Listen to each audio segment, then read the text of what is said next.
प्राणाधिकाम् प्रेयसीम् स्वीय प्राणपरार्ध पुष्पपटली निर्मञ्च तत्पद्धतिम् प्रेम्णा प्राणवयस्य या ललितया सल्लालिताम् नर्मभिः सिक्ताम् सुष्ठु विशाखया भजमनो राधाम् रसैः दिशि दिशि रचयन्तीम् सञ्चरन् नेत्रलक्ष्मीः विलसित खुरलीभिः खञ्जरीतस्य खेलाम् हृदय मधुपवल्लीम् वल्लभाधीशसूनो रखिल गुण गभीराम् राधिकामर्चयामि।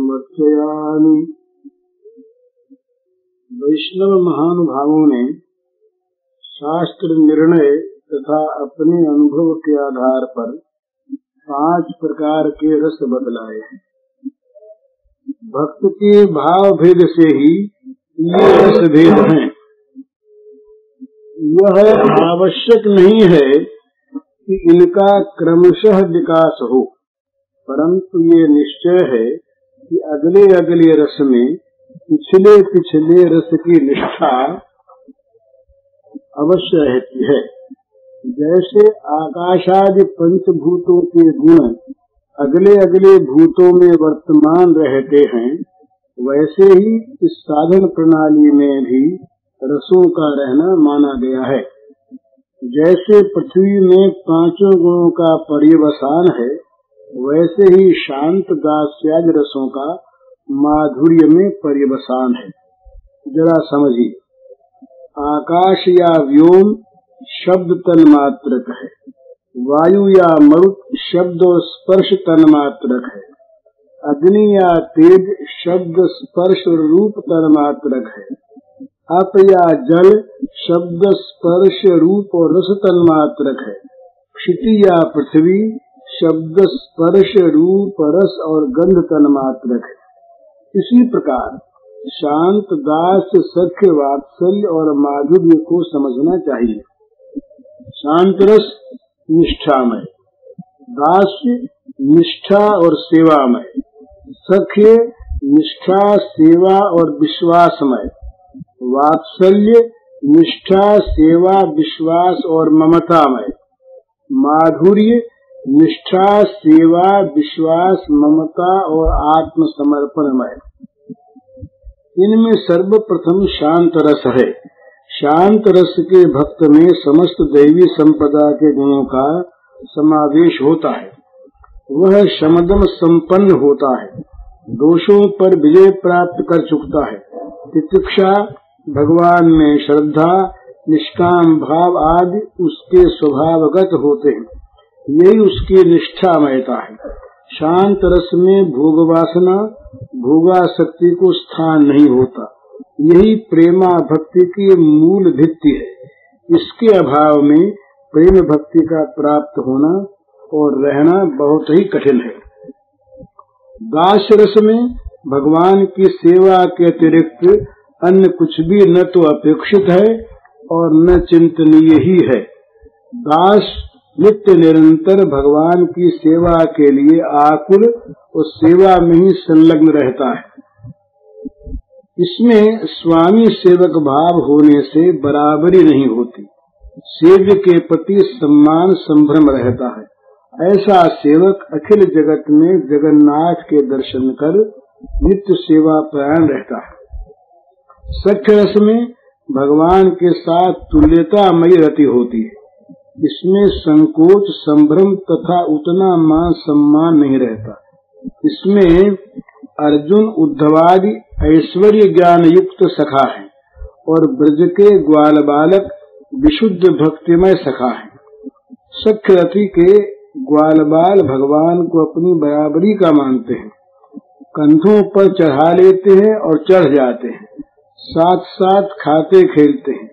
कभी मान करके रूठ जाते हैं, तब श्री कृष्ण उनको मनाते हैं और श्री कृष्ण का कभी जरा सा भी मुख उदास देखते हैं तो वे सखा रो रो कर व्याकुल हो उठते हैं और अपने प्राण देकर भी उन्हें सुखी देखना चाहते हैं।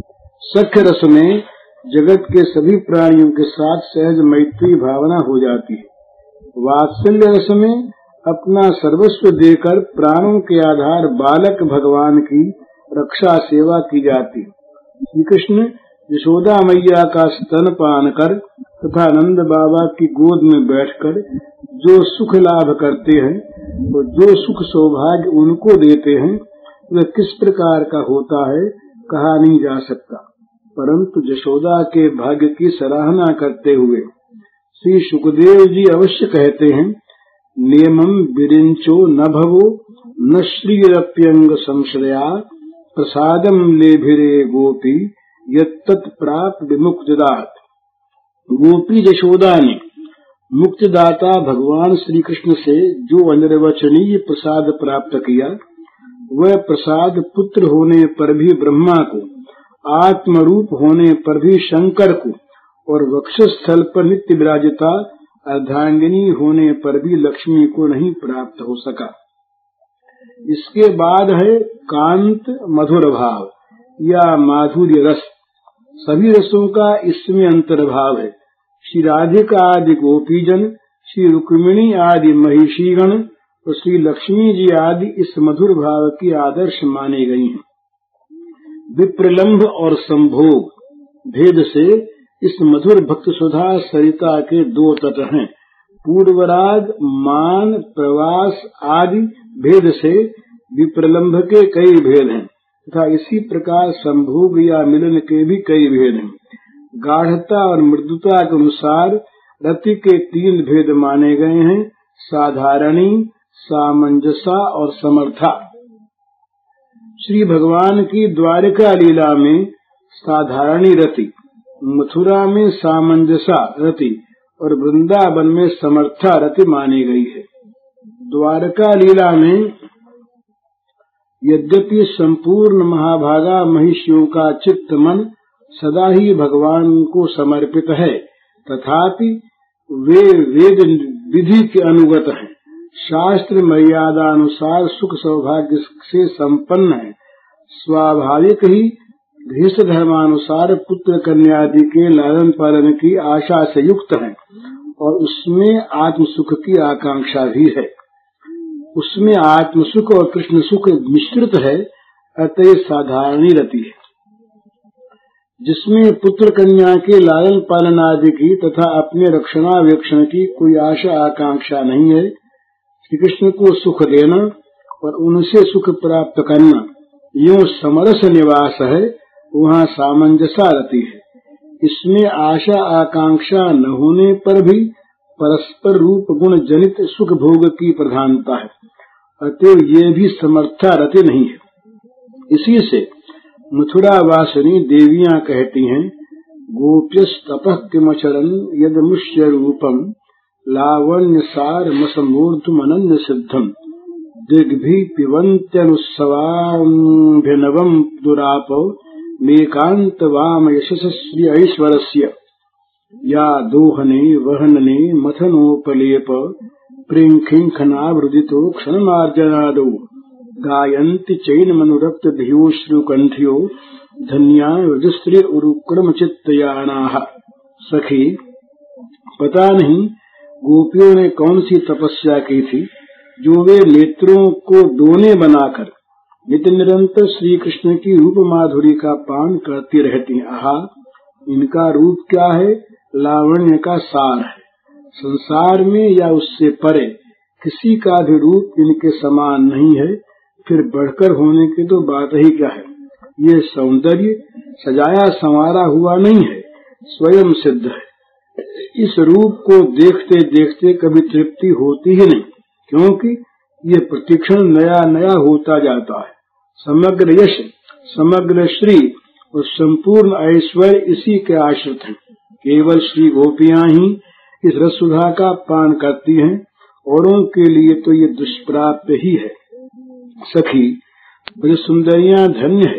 वे दूध दूहते, दही मथते, धान कूटते, घर लीपते, बालकों को झूला झुलाते, रोते हुए बालकों को चुप कराते, उन्हें नहलाते धुलाते, घर को झाड़ते बुहारते, घर के सभी काम करते समय श्री कृष्ण में ही चित्त लगा रहने के कारण प्रेम भरे हृदय से, आंसू छलकते नेत्रों से और गदगद कंठ से सदा श्री कृष्ण की लीलाओं का गान ही करती रहती है। सामंजस्यारति में भी निज सुख है, अतएव समर्थारति तो श्री गोपी जन में ही है, जहाँ स्वसुख की कोई कल्पना ही नहीं है। श्री कृष्ण रसस्वरूप हैं, रसो वैसा आनंद रूप है, आनंद ब्रह्म। ऐसे रसमय आनंदमय भगवान शुद्ध प्रेम रसास्वादन में ही सुख लाभ करते हैं। गोपियों में शुद्ध प्रेम है, वहाँ रसाभास नहीं है, इसी से वे श्री कृष्ण का पूर्ण सुख विधान करती हैं। इन गोपियों में सर्वश्रेष्ठ हैं श्री राधा जी, सुनिर्मल परमोज्वल रस रूप प्रेम रत्न की अनंत खान। श्री कृष्ण की लाजनी, संधिनी और संबित शक्तियों में ये लाजनी शक्ति है। काम सत्ता का नाश हुए बिना इस रस में प्रवेश नहीं होता। इसी से इस रस पद्धति में कामनाशक शांत रस का बड़ा महत्व है, वही इसकी नींव है। जैसे नींव के बिना मकान ठहर नहीं सकता, वैसे ही शांत रस की परिपक्वता के बिना माधुर्य का मंगल प्रासाद भी स्थिर रहना कठिन होता है। अस्तु, लाजनी का सार प्रेम है, प्रेम का सार भाव, भाव की पराकाष्ठा महाभाव, और श्री राधा रानी वही महाभाव स्वरूपा हैं। लक्ष्मी, महिषीगण और ब्रज सुंदरियां आज सभी श्री कृष्ण प्रेयसियां श्री राधिका से ही विस्तार को प्राप्त होती हैं। जैसे श्री कृष्ण असंख्य अवतारों में के अवतारी हैं, वैसे श्री राधा भी अनंत श्री कृष्ण कांता गण की बीज रूपा मूल शक्ति हैं। लक्ष्मी गण इनकी अंश विभूति, महिषी गण वैभव विलास और ब्रज सुंदरियां काय व्यूह रूपा हैं। श्री राधा जी श्री कृष्णार्धांग संभूता होने से श्री कृष्ण स्वरूपा ही हैं। लीला रसास्वादन के लिए द्विविध प्रकाश है, दोनों ही सच्चिदानंदमय एक तत्व वस्तु हैं। उनमें न स्त्री है न पुरुष, केवल लीला विलास है। दोनों ही काम गंध शून्य सच्चिदानंदमय भगवद विग्रह हैं। शुक्र शोणित जनित, कर्म जनित और पंचभूत निर्मित देह इनके नहीं है, अतएव इनमें काम क्रोध आदि के लेश की कल्पना भी नहीं है। सभी कुछ सच्चिद घन है। इस जगत के काम में केवल तामसिक अंधकार है, इसी से उसका क्षय विनाश है। श्री वृंदावन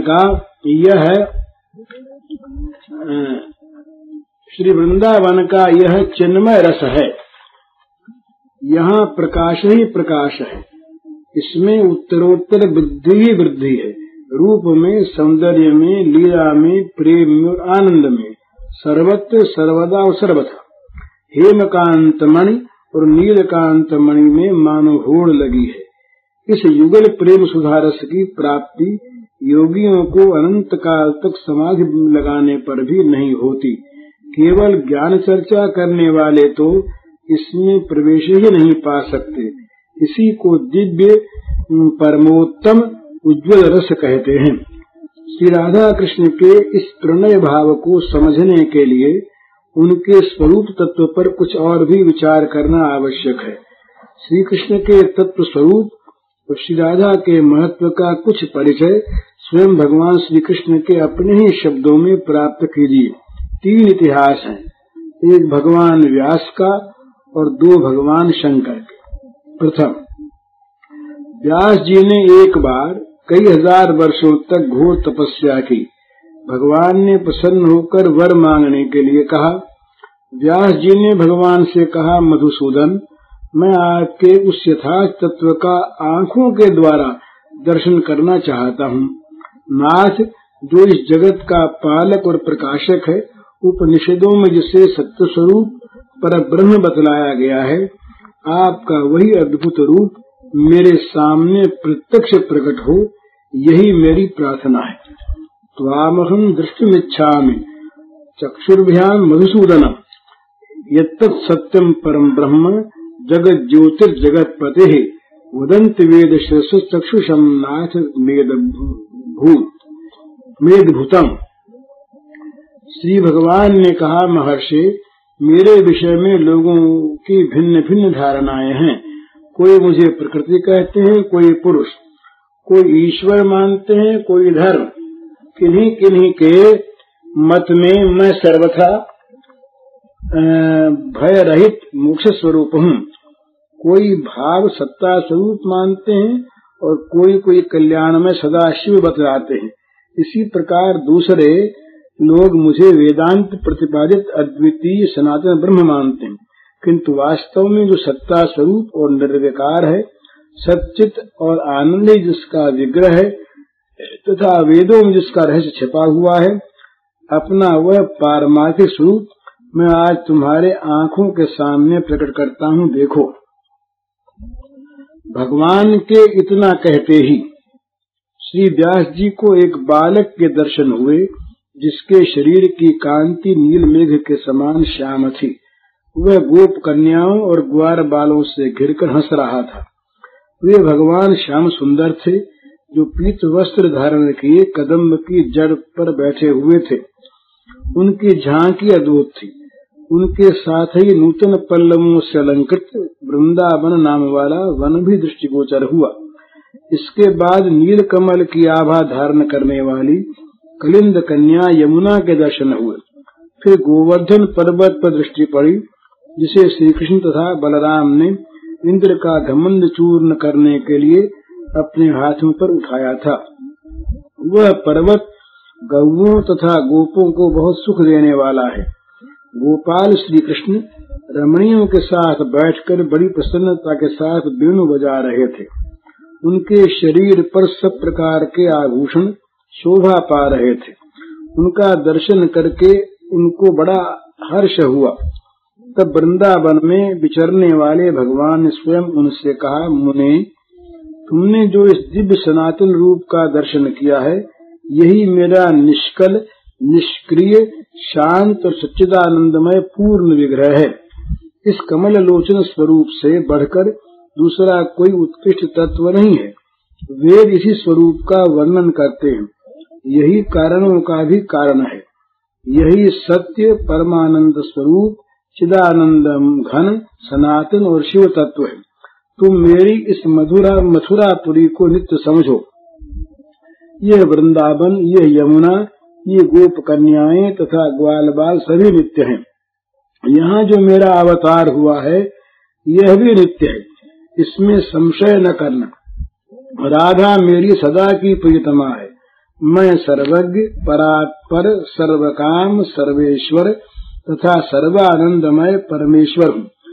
मुझमें ही ये सारा विश्व, जो माया का विलास मात्र है, प्रतीत हो रहा है। द्वितीय, भगवान शिवजी ने एक बार नारद जी को बताया कि मैं भगवान से ये वरदान मांगा, यद रूपम ते कृपा सिंधु परमानंददायकम सर्वानंदाश्रयम नित्यम मूर्तिमत् सर्वतोधिकम निर्गुणम निष्क्रियम शांतम यद ब्रह्मेति विदुर्बुधाः तदहं दृष्टुमिच्छामि चक्षुर्भ्याम परमेश्वर। हे कृपा सिंधु, आपका जो परमानंददायक संपूर्ण आनंदों का आश्रय नित्य मनोहर मूर्तिधारी सबसे श्रेष्ठ निर्गुण निष्क्रिय और शांत रूप है, जिसे विद्वान लोग ब्रह्म कहते हैं, उसको मैं अपने नेत्रों से देखना चाहता हूँ। इस पर भगवान ने कहा, तुम यमुना के पश्चिम तट पर मेरे लीला धाम वृंदावन में चले जाओ, वहाँ मेरे दर्शन होंगे। तब मैं यमुना के सुंदर तट पर चला आया। वहाँ मुझे संपूर्ण देवेश्वरों के भी ईश्वर श्री कृष्ण के दर्शन हुए, जो किशोरावस्था से युक्त कमनीय गोपवेश धारण किए अपनी प्रिया श्री राधा के कंधे पर बायां हाथ रखकर खड़े थे। उनकी वह झांकी बड़ी मनोहर जान पड़ती थी। चारों ओर गोपियों का समुदाय था और बीच में भगवान खड़े होकर श्री राधिका जी को हंसाते हुए स्वयं भी हंस रहे थे। उनका श्री विग्रह सजल मेघ के समान श्यामवर्ण तथा कल्याणमय गुणों का धाम था। श्री कृष्ण मुझे देखकर हंसे। उनकी वाणी में अमृत भरा था। वे मुझसे बोले, रुद्र, तुम्हारा मनोरथ जानकर आज मैंने तुम्हें दर्शन दिए। इस समय मेरे जिस अलौकिक रूप को तुम देख रहे हो, यह निर्मल प्रेम का पुंज है। इसके रूप में सच्चित और आनंद ही मूर्तिमान हुए हैं। उपनिषदों के समूह में इसी स्वरूप को निराकार, निर्गुण, व्यापक, निष्क्रिय और परात्पर बतलाते हैं। मेरे दिव्य गुणों का अंत नहीं है तथा उन गुणों को कोई सिद्ध नहीं कर सकता। इसीलिए वेदांत शास्त्र मुझे ईश्वर को निर्गुण बतलाता है। महेश्वर, मेरा यह रूप चर्म चक्षुओं से नहीं देखा जा सकता, अतः संपूर्ण वेद मुझे अरूप निराकार कहते हैं। मैं अपने चैतन्य अंश से सर्वत्र व्यापक हूँ। इससे विद्वान लोग मुझे ब्रह्म के नाम से पुकारते हैं। मैं इस प्रपंच का कर्ता नहीं हूँ, इसलिए शास्त्र मुझे निष्क्रिय बताते हैं। शिव, मेरे अंश ही मायामय गुणों के द्वारा सृष्टि संहार आदि कार्य करते हैं। मैं स्वयं कुछ भी नहीं करता। महादेव, मैं तो इन गोपियों के प्रेम में विह्वल होकर न तो दूसरी कोई क्रिया जानता हूँ और न मुझे अपने आप का ही भान रहता है। ये मेरी प्रिया श्री राधिका हैं, इन्हें परा देवता समझो। मैं इनके प्रेम के वशीभूत होकर सदा इन्हीं के साथ विचरण करता हूँ। इनके पीछे और अगल बगल में जो लाखों सखियां हैं, वे सब के सब नित्य हैं। जैसा मेरा विग्रह नित्य है, वैसा ही इनका भी है। मेरे सखा, पिता, गोप, गौवें तथा वृंदावन, ये सब नित्य हैं। इन सब का स्वरूप सच्चिदानंदम रसमय ही है। मेरे इस वृंदावन का नाम आनंद कंद समझो। इसमें प्रवेश करने मात्र से मनुष्य को पुनः संसार में जन्म नहीं लेना पड़ता। मैं वृंदावन छोड़कर कहीं नहीं जाता। अपनी इस प्रिया के साथ सदा यही निवास करता हूँ। रुद्र, तुम्हारे मन में जिस जिस बात को जानने की इच्छा थी, वह सब मैंने बता दी। बोलो, इस समय मुझसे और क्या सुनना चाहते हो? तब मैंने कहा, प्रभु, आपके स्वरूप की प्राप्ति कैसे हो सकती है, इसका उपाय मुझे बताइए। भगवान ने कहा, रुद्र, तुमने बहुत अच्छी बात पूछी है, किंतु ये विषय अत्यंत रहस्य का है, इसलिए इसे यत्न पूर्वक गुप्त रखना चाहिए। देवेश्वर, जो दूसरे उपायों का भरोसा छोड़कर एक बार हम दोनों की शरण में आ जाता है और गोपी भाव से मेरी उपासना करता है, वही मुझे पा सकता है। जो एक बार हम दोनों की शरण में आ जाता है अथवा अकेली मेरी इस प्रिया राधा को ही अनन्य भाव से उपासना करता है, वह मुझे अवश्य प्राप्त होता है। इसलिए सर्वथा प्रयत्न करके मेरी इस प्रिया राधा की शरण ग्रहण करनी चाहिए। रुद्र, मेरी प्रिया का आश्रय लेकर तुम भी मुझे अपने वश में कर सकते हो। ये बड़े रहस्य की बात है जिसे मैंने तुम्हें बता दिया है। तुम्हें यत्न पूर्वक इसे छिपाए रखना चाहिए। अब तुम भी मेरी प्रियतमा श्री राधा की शरण लो और मेरे युगल मंत्र का जप करते हुए सदा मेरे इस धाम में निवास करो। तृतीय, एक प्रसंग में भगवती पार्वती के पूछने पर भगवान शंकर श्री कृष्ण के श्री अंगों का और उनके नखशिख शोभा श्रृंगार का वर्णन करते हुए तथा उनके महत्व का विवेचन करते हुए कहते हैं कि चिद वदन्ति तस्यांशम ब्रह्मचिद रूपम अव्ययम् तद्दशांशम महाविष्णु प्रवदन्ति मनीषिणः योगिन्द्रैः सनकाद्यैश्च तदेव हृदि चिन्त्यते तिर्यग्रीवजितानन्त कोटिकन्दर्प सुन्दरम् सापांगे क्षणसस्मेर कोटिमन्मथ सुन्दरम् कुञ्चिताधर विन्यस्त वंशी मंजुकलस्वनैः जगत्त्रयम् मोहयन्तम् मग्नं प्रेम सुधार्णवे। ये पद्म पुराण पाताल खंड के श्लोक हैं। कुछ विद्वानों का कथन है कि चिदरूप अद्वितीय ब्रह्म उनका श्री कृष्ण का अंश है। अनेक मनीषी गण महाविष्णु को उनका दशमांश बतलाते हैं। सनकादि योगीश्वर अपने हृदय में सदा इनका चिंतन करते हैं। जिस समय ये गर्दन टेढ़ी करके खड़े हो जाते हैं उस समय अनंत कोट कामदेवों से भी अधिक सुंदर दिखते हैं।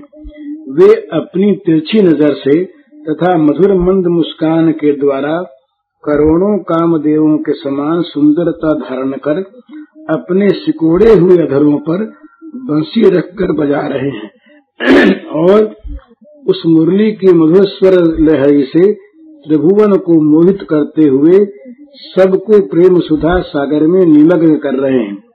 शिवजी ने फिर कहा, देवी, जिनके नखचंद्र किरणों की महिमा का भी अंत नहीं है, उन्हीं भगवान श्री कृष्ण की महिमा के संबंध में मैं कुछ और बता रहा हूँ, तुम मुदित मन से सुनो।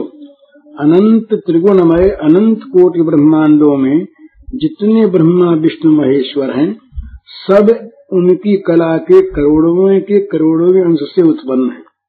सृष्टि स्थिति और संहार की शक्ति से युक्त वे ब्रह्मा आदि देवता उन्हीं श्री कृष्ण के वैभव हैं। उन श्री कृष्ण के रूप का जो करोड़वां अंश है, उसके भी करोड़ अंश करने पर एक एक अंश कला से ऐसे असंख्य कामदेवों की उत्पत्ति होती है, जो इस ब्रह्मांड में संस्थित होकर जगत के जीवों को मोह में डालते रहते हैं। श्री कृष्ण के श्री विग्रह की शोभामयी कांति के करोड़ों में अंश से चंद्रमा का आविर्भाव हुआ है। श्री कृष्ण के प्रकाश के करोड़ों अंश से जो किरणें निकलती हैं, वे ही अनेकों सूर्यों के रूप में प्रकट होती हैं। उनके साक्षात श्री विग्रह में जो प्रकाश किरणें प्रकट होती हैं, वे परमानंदमय रसामृत से परिपूर्ण हैं। वे परम आनंद और परम चैतन्यमयी हैं।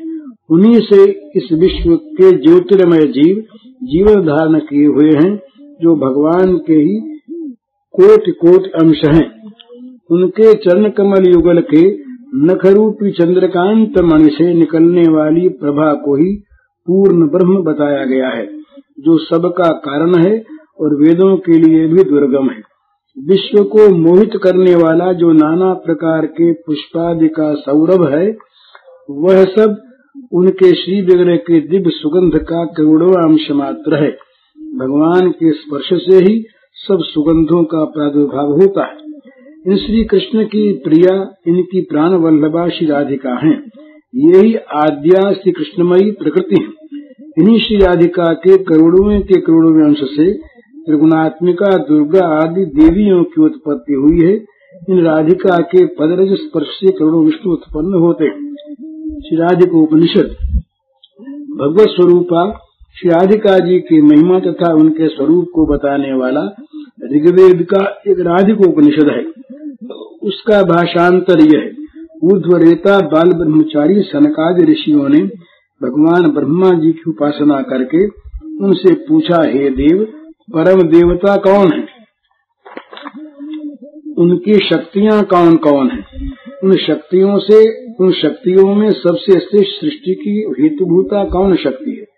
सनकादि के प्रश्न को सुनकर ब्रह्मा जी बोले, पुत्रो सुनो, ये गुह्यों में भी गुह्यतः है, अत्यंत गुप्त रहस्य है, जिस किसी के सामने प्रकट करने योग्य नहीं है। जिनके हृदय में रस हो, जो ब्रह्मचारी हूँ, गुरु भक्त हूँ, उन्हीं को बताना है, नहीं तो किसी अधिकारी को देने से महापाप होगा। भगवान हरि श्री कृष्ण ही परम देव हैं। वे ऐश्वर्य, यश, श्री, धर्म, ज्ञान और वैराग्य, इन 6 ऐश्वर्यों से परिपूर्ण भगवान हैं। गोप गोपी उनका सेवन करते हैं। वृंदा तुलसी जी उनकी आराधना करती हैं। वे वृंदावन के स्वामी हैं। वे ही एकमात्र परमेश्वर हैं। उनके 2 रूप हैं। अखिल ब्रह्मांडों के अधिपति नारायण उन्हीं के अंश हैं। वे प्रकृति से भी प्राचीन और नित्य हैं, एवं उनकी शक्तियां भी बहुत प्रकार की हैं। धारिणी, संधिनी, ज्ञान, इच्छा, क्रिया आदि बहुत प्रकार की शक्तियां हैं। इनमें आह्लादिनी सबसे श्रेष्ठ है। यही परम अंतरंग भूता श्री राधा हैं, जो श्री कृष्ण के द्वारा आराधिता हैं। श्री राधा भी श्री कृष्ण का सदा समाराधन करती हैं। इनको गांधर्वी भी कहते हैं। समस्त गोपियां, पटरानियां और लक्ष्मी जी इन्हीं की काय व्यूह रूपा हैं। रससुधा सागर ये श्री राधा कृष्ण एक ही शरीर हैं, लीला के लिए दो बन गए हैं। ये श्री राधा भगवान श्री हरि की सर्वेश्वरी हैं, संपूर्ण सनातनी विद्या है। श्री कृष्ण के प्राणों की अधिष्ठात्री देवी हैं। एकांत में चारों वेद इनकी स्तुति करते हैं। इनके महिमा का मैं ब्रह्मा अपनी समस्त आयु में भी वर्णन नहीं कर सकता। जिन पर इनकी कृपा होती है परमधाम उसके करतल गत हो जाता है। इन राधिका को न जान कर जो श्री कृष्ण की आराधना करना चाहता है वह मूर्खतम है, महामूर्ख है। श्रुतियां इनके इन नामों का गान करती हैं। राधा रासेश्वरी रम्या कृष्ण मंत्राधिदेवता सर्वाद्या सर्ववंद्या च वृंदावन विहारिणी वृंदाराध्या रमाशेष गोपी मंडल पूजिता सत्या सत्यपरा सत्यभामा श्री कृष्ण वल्लभा वृषभानुसुता गोपी नील प्रकृतिश्वरी गांधर्वा राधिका रम्या रुक्मिणी परमेश्वरी परात् परतरा पूर्णा पूर्णचंद्र निभानना भुक्ति मुक्ति प्रदा नित्यम भव्याधिविनाशिनी राधा रासेश्वरी रम्या कृष्ण मंत्राधिदेवता सर्वाद्या सर्ववंद्या वृंदावन विहारिणी वृंदाराध्या रमा अशेष गोपी मंडल पूजिता सत्या सत्यपरा सत्यभामा श्री कृष्ण वल्लभा वृषभानुसुता गोपी मूल प्रकृति ईश्वरी गंधर्वा राधिका रम्या रुक्मिणी परमेश्वरी परात् परतरा पूर्णा पूर्णचंद्र निभानना भुक्ति मुक्ति प्रदा भवव्याधि विनाशिनी। इन 28 नामों का जो पाठ करते हैं तो वे जीवन मुक्त हो जाते हैं, ऐसा भगवान श्री ब्रह्मा जी ने कहा है।